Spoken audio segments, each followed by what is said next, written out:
So I think the reason why I was asked to give a talk at this presentation is I'm pushing the envelope in how we can try and tailor both treatment and screening in an individualized way. And what I'm trying to do is move the changes in precision medicine farther up the food chain. So meaning earlier in the time course of the development of disease to the early breast cancer setting, the early treatment setting, not the metastatic setting, and more importantly, even farther upstream, which is to prevention and screening.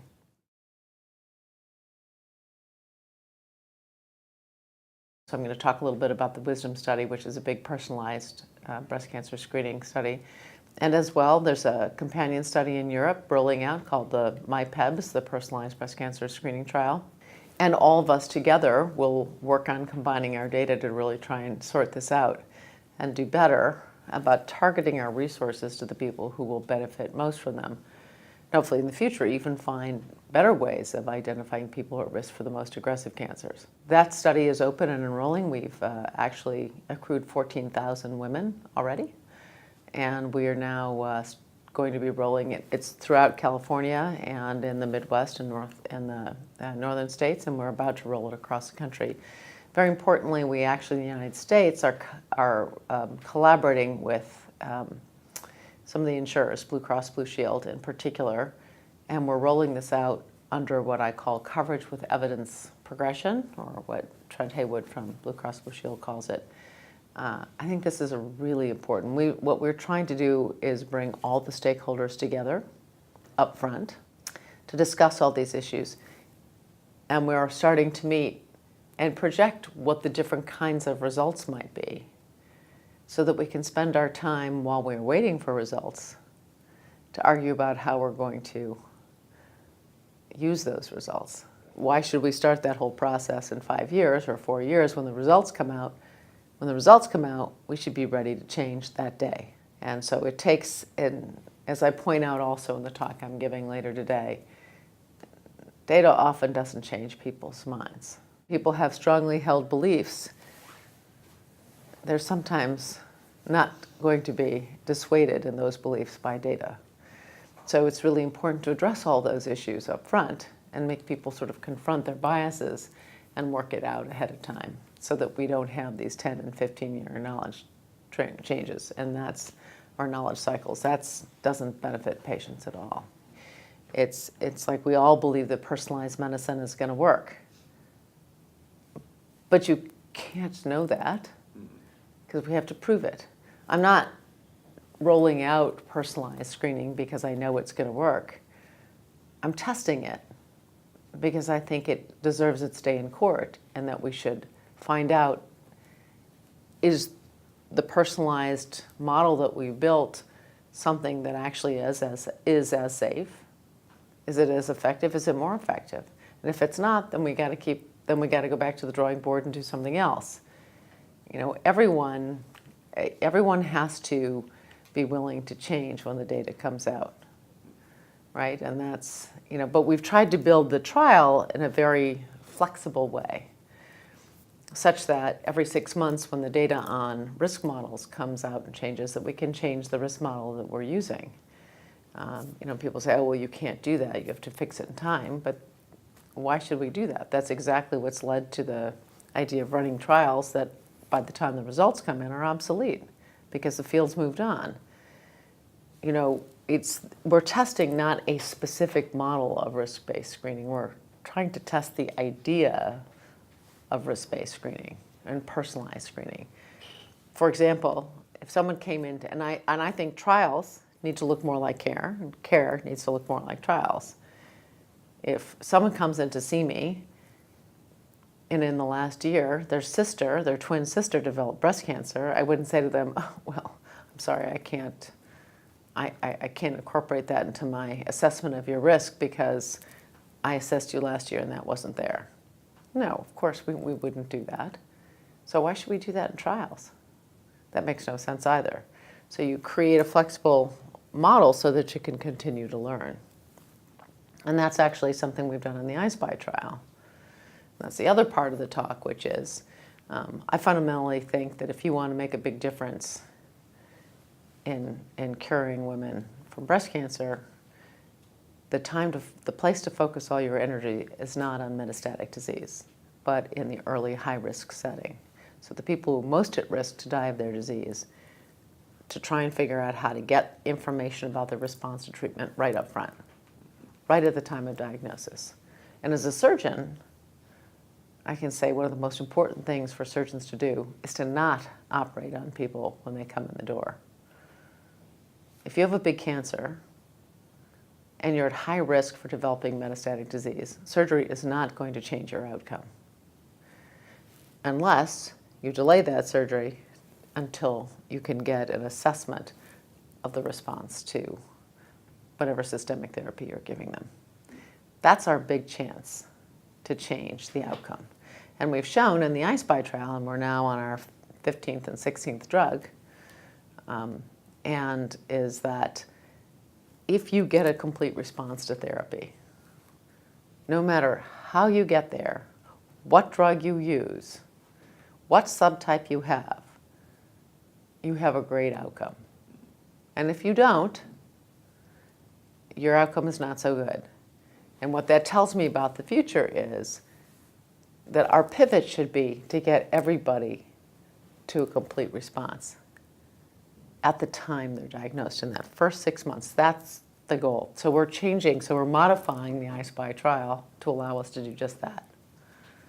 Introducing sequential multiple assignment randomized trial technology into the trial so we can continue to give everybody, so we're in the process of transitioning the trial to one where we now have demonstrated that PCR is, that complete response is the right endpoint. Now we want to figure out how to do our best to get everybody there. And to do that with the least toxicity possible. Incredibly exciting opportunity. That's the sea change.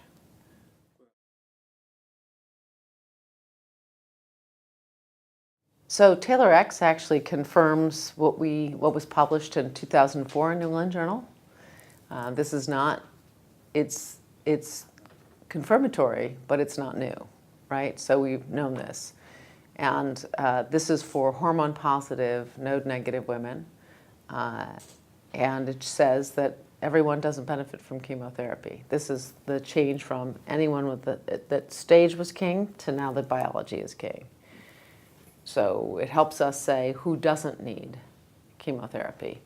And again, when we think about this, another huge sea change was the MINDAC trial, which again, something similar, but included not just hormone-positive women, and node-negative women, but node-positive women, up to 3 positive nodes, up to 5-centimeter tumors, all receptor subtypes, to say that if you were biologically low risk by the 70-gene study, you didn't benefit from chemotherapy either. So it's not that you're not at risk, it's just you're not at risk for early recurrence.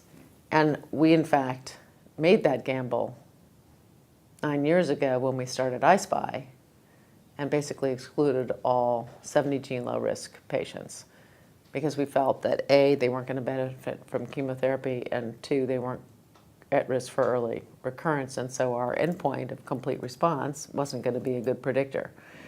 So a lot about precision medicine is trying to figure out how to get the denominator right. What population of patients do you want to focus on? So iSPY focuses on those women who are at early risk for recurrence. People who have more proliferative tumors where chemotherapy or those kinds of agents would benefit. But now we're starting to find out what other new drugs are out there in the pipeline. Thousands of drugs and combinations are ready. We have to be ready for them.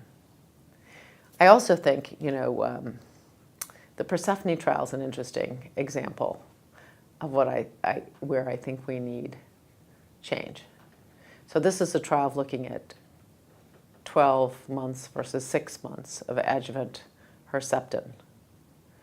And this is a trial, with AC, Taxol, and Herceptin followed by more Herceptin. The 6 months versus 12 months, absolutely indistinguishable. And yet the comment from the platform was, this is not practice changing. So you can ask yourself, why is that? Is it because people have beliefs and they're not to be dissuaded by data?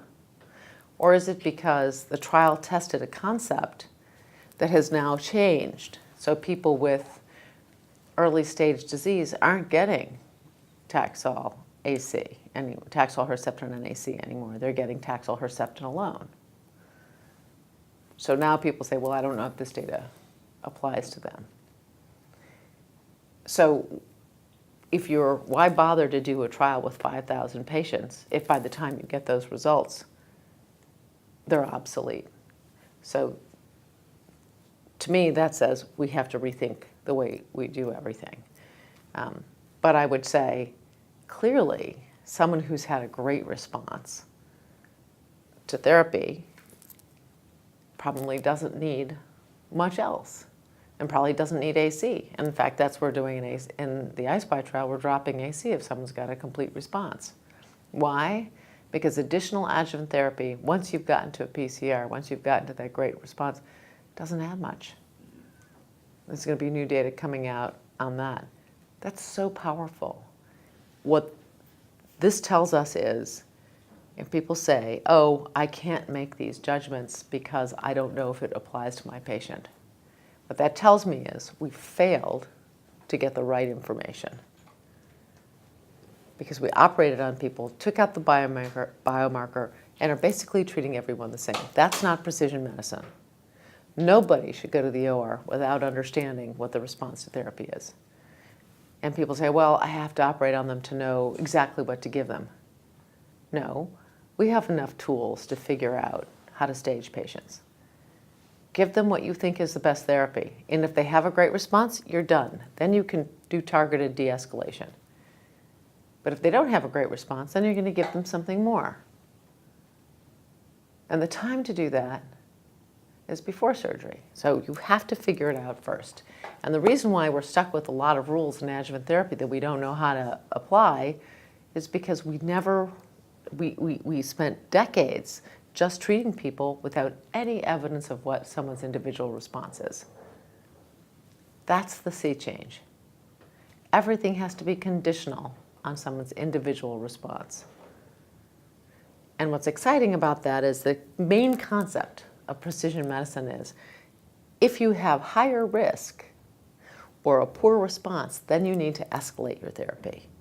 But if you have lower risk or a great response, then you can de-escalate therapy. That's what's so exciting.